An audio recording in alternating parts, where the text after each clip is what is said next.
Hey, what's going on, guys? So today I want to discuss selling your precious metals, and in some cases you might not be able to. Ooh, the dirty little secret that no one talks about. So I already have a gold buffalo out and some cash here from a previous video that I just recorded talking about selling. I sold a different buffalo. I got $2,100 for it, and I'm putting that right in the bank to pay bills. Nothing exciting is being purchased with that, just paying off some debt.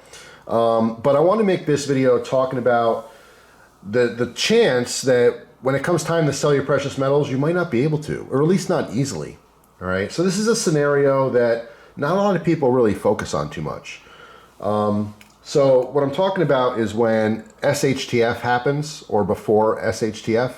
So let's say, you know, the world is going in a bad direction. Check. It certainly is. America's going in a bad direction. Double check. And let's say the price of metals go up. Ooh, check that again, because prices of metals are going up. But let's say they really go up. Let's say gold goes from 2,000 to 2,100. Then it goes to 2,500. And then it goes to 3,500. Wow, it's like exploding, right? It's insane. So what do? All these years you've been buying the gold. You want to go sell it now. You go down to your local coin shop, and they say, I'm sorry, I can't buy that today. Well, why not? It's gold. Don't you always buy gold? Well, normally they do. But in extreme circumstances, they may not have enough cash to actually give you for that gold, right? So you're a business. A coin shop is a business. And they have a certain amount of money, just like every business, right? So let's say, you know, it does spike. It goes to 3,000 or something ridiculous.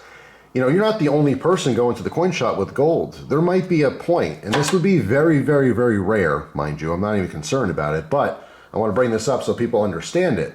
It might be a rare situation where you go to sell this at the coin shop and they don't want it. They can't buy it. They already had 25 other people go and sell them gold all day. They said they had $100,000 in cash available to them, and guess what? They gave out $100,000 buying gold, right? So you go to the next coin shop and they don't want it either. And you go to the next coin shop and they don't want it either. What ends up happening is when prices spike, you get a lot of people who do want to buy it. Don't get me wrong. People get FOMO and they're like, oh man, the price is going up. And if it went to 50 for silver, maybe it'll go to 100. This happened. It happened twice in history. And people get stuck holding the bag is the term, right? Where you buy it high and then all of a sudden the prices drop and then you can't sell it to make money. In fact, you're going to lose money. So you're holding the bag. But even though there's people who always want to buy the stuff, there's certain situations like that where it's just the market is flooded. If the price goes up and everyone wants to sell it, but there's not enough people who want to buy it all, then those coin shops, they're just not interested. They just can't. They spend all their money. They have a lot of gold inventory. They don't need your buffalo. They don't need your eagle. They don't need your fractional gold or whatever you have, right? And the same goes for silver. It's no different.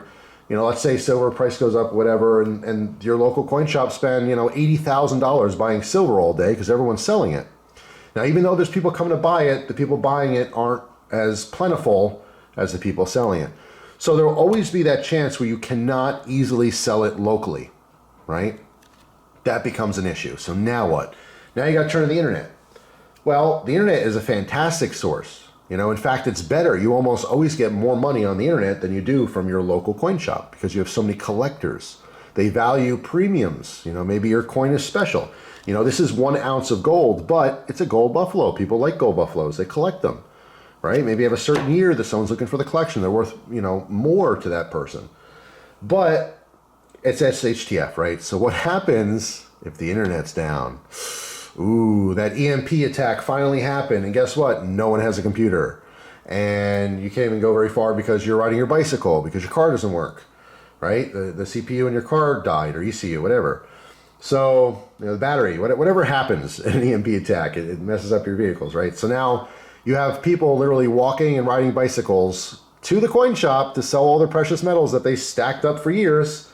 And guess what? They don't want it. So you can't sell it online. You can't sell it locally. What do you do with it? Now you're super bummed because you really thought that when SHTF happened, this was going to save you, right? Well, there's those rare instances, those rare cases where it's just not going to matter. We talk about, you know, constitutional silver and bartering is fantastic. And I think there'll always be people who want to barter with you. But let's just say it hit the fan. The electrical grid's down. You can't do anything on the internet. You can't ship anything, by the way. Or even if the internet was working, let's say shipping is no longer an issue because no postal employees showed up. No one from UPS showed up anymore. Everyone's home trying to survive and feed their children.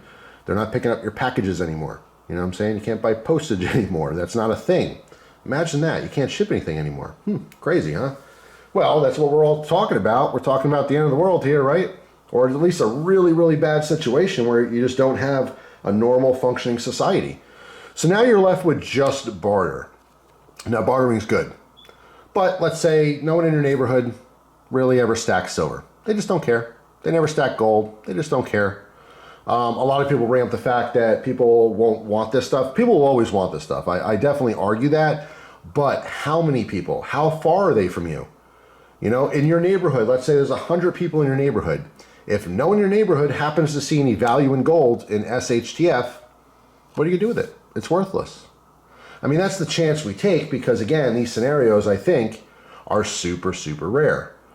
It would be very rare that your coin shop would not be able to buy your stuff from you. It would be very rare that, you know, the internet goes down for an extended period of time, weeks, months, years, who knows, right? Those are very extreme cases. But I did want to point this out. It is a scenario that's always plausible. So don't put all of your eggs in one basket, right? If you have any bit of extra money, don't just buy gold. Don't just buy silver. Don't just buy ammunition. You know what I'm saying? I think it'd be great if you had a little bit of ammunition and a few guns and a little bit of gold and a little bit of silver and a little bit of food prep and a little bit of this, a little bit of that. You know, variety is the spice of life. Don't put all your eggs in one basket.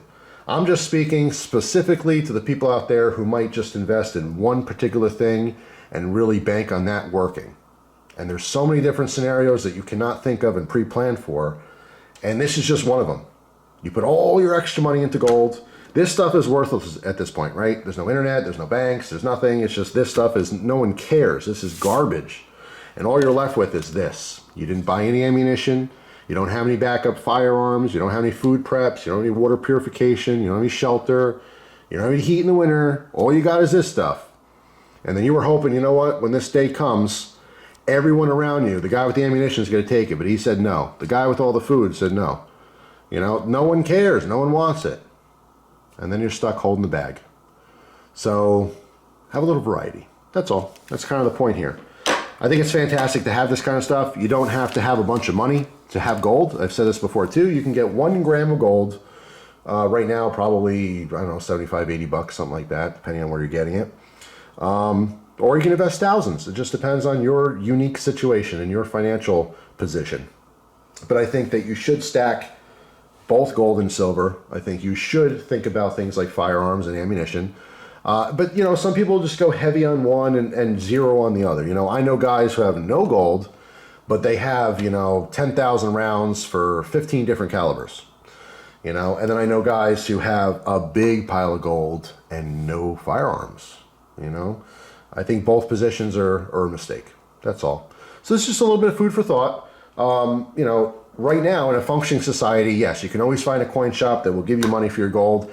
And even if it's a little hole-in-the-wall shop, you might be surprised. They might have 50,000 to buy your stuff. They might have 100,000 or 200,000. You know, it just depends.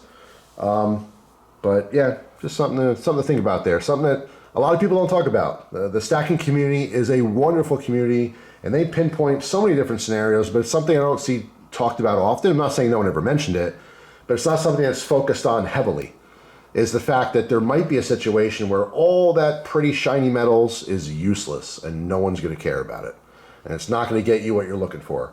Because at the end of the day, we use this, right, to buy this. Ultimately, to, in a functioning society, sell it for just more of this so you can buy more of everything else, right? That's the whole pitch, the whole idea. That's the sell. That's why we buy this stuff, right? So anyway, that's all. Just wanted to talk about that subject a little bit.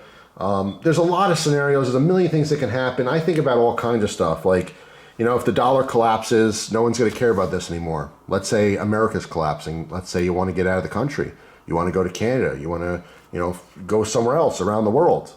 Well, when you try to get on that plane or that boat, when there's hundreds of thousands of other people trying to do the same thing, they all have this. But guess what? That pilot, that captain, they don't want this. But they might want this because this still has value all around the world. This is the world currency. But no one's saying that. They're saying that this is the world currency, but only for now. We'll see what happens.